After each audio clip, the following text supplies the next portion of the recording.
ในตอนเช้าของวันที่ 3 มิถุนายน 2026 สหายทองลุ้นศรีสุริตเลขาธิการใหญ่คณะบริหารงานศูนย์กลางพรรคประชาชนปฏิวัติลาวประธานประเทศแห่งสาธารณรัฐประชาธิปไตยประชาชนลาวพร้อมด้วยคณะได้สืบต่อเคลื่อนไหวเยี่ยมยามหมู่บ้านยี่ซุนเมืองอานจีนครหูโจวซึ่งเป็นสถานที่กำเนิดของแนวคิดภูเขียวน้ำใสคือภูเงินภูคำของสหายสีจิ้นผิงเลขาธิการใหญ่ประธานประเทศแห่งสาธารณรัฐประชาชนจีนแนวคิดภูเขียวน้ำใสคือภูเงินภูคำแม่นการยกระดับใหม่ทางด้านแนวคิดของการพัฒนาแนวคิดด้านระบบนิเวศวิทยาและแนวคิดด้านความศิวิไลซ์ซึ่งเป็นแนวคิดหลักของแนวความคิดศิวิไลซ์ทางด้านระบบนิเวศวิทยาของสหายสีจิ้นผิงแนวคิดนี้ได้ถูกบรรจุเข้าในบทรายงานและกฎระเบียบของพรรคคอมมิวนิสต์จีนในกองประชุมใหญ่ผู้แทนทั่วประเทศครั้งที่ 19ซึ่งได้เปลี่ยนแปลงแขวงเจ้อเจียงอย่างลึกซึ้งก็คือประกอบส่วนการพัฒนาต่อประเทศจีนและต่อโลกผลจากการพัฒนาโครงการดังกล่าวเหตุให้แขวงเจ้อเจียงได้รับรางวัล Champion on Earth ด้านสิ่งแวดล้อมในปี 2018 จากองค์การสิ่งแวดล้อมของสหประชาชาตินอกนี้นครหูโจวยังได้เป็นเมืองทำอิฐของสาธารณรัฐประชาชนจีนที่ได้รับรางวัลที่อยู่อาศัยแห่งสหประชาชาติและหมู่บ้านหยุนชุนยังได้รับการย่องยอเป็นบ้านท่องเที่ยวดีเด่นจากองค์การท่องเที่ยวโลกต่อมาสหายทองลุ้นศรีสุริตพร้อมคณะได้ไปเยี่ยมยามศูนย์วางแสดงผลิตภัณฑ์ไม้ไผ่ที่ทดแทนพลาสติกของเมืองอานจีซึ่งเป็นสถานที่สำคัญในการส่งเสริมแนวคิดการพัฒนาแบบสีเขียวและกักบอนต่ำศูนย์แห่งนี้ได้ถูกสร้างขึ้นเพื่อตอบสนองต่อข้อริเริ่ม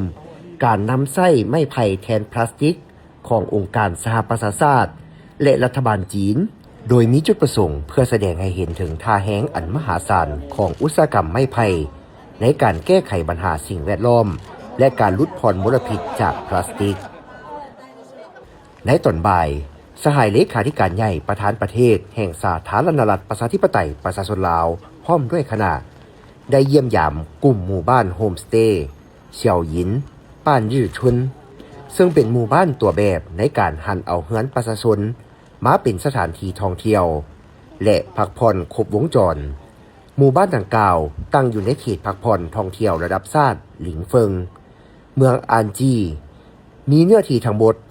161เฮกตาร์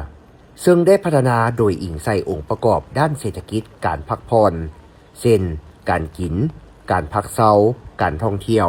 การซื้อเครื่องความบันเทิงและการเบิ่งแยงสุขภาพนับแต่เปิดบริการเป็นต้นมากลุ่มหมู่บ้านโฮมสเตย์เสี่ยวหยินป้านยี่ชุนได้ต้อนรับนักท่องเที่ยวเฉลี่ย 300,000 เทื่อคนต่อปีสร้างเวียกเหตุการณ์ทำให้แก่ชาวบ้านในพื้นที่สร้างยอดขายผลิตภัณฑ์กสิกรรมได้หลายกว่า1 ล้านหยวนจากนั้นคณะผู้แทนขั้นสูงของสาธารณรัฐประชาธิปไตยประชาชนลาวก็ได้ไปเยี่ยมชมเขตทัศนียภาพทะเลสาบซีหูที่ได้รับการพัฒนาและคุ้มครองที่กลมเกลียวระหว่างธรรมชาติและการพัฒนาทะเลสาบดังกล่าวตั้งอยู่นครหางโจวแขวงเจ้อเจียงมีเนื้อที่รวมทั้งหมดถึง59 กิโลตารางเมตรในนั้นมีเขตปกปักรักษาอ้อมข้างหลายกว่า35 กิโลตารางเมตรมีสถานที่ท่องเที่ยวถึง122แห่งประกอบด้วยสถานที่ที่มีเอกลักษณ์เฉพาะบ่อนท่องเที่ยวระดับต่างๆจุดปกปักรักษามรดกวัฒนธรรมและพิพิธภัณฑ์ต่างๆที่กระแจกกระจายอยู่ทั่วเขตดังกล่าวในปี 1985 เขตทัศนียภาพทะเลสาบซีหูได้ถูกคัดเลือกให้เป็น1 ใน 10 สถานที่ท่องเที่ยวที่มีชื่อเสียงที่สุดของประเทศจีนในปี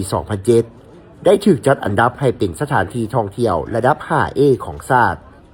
และในปี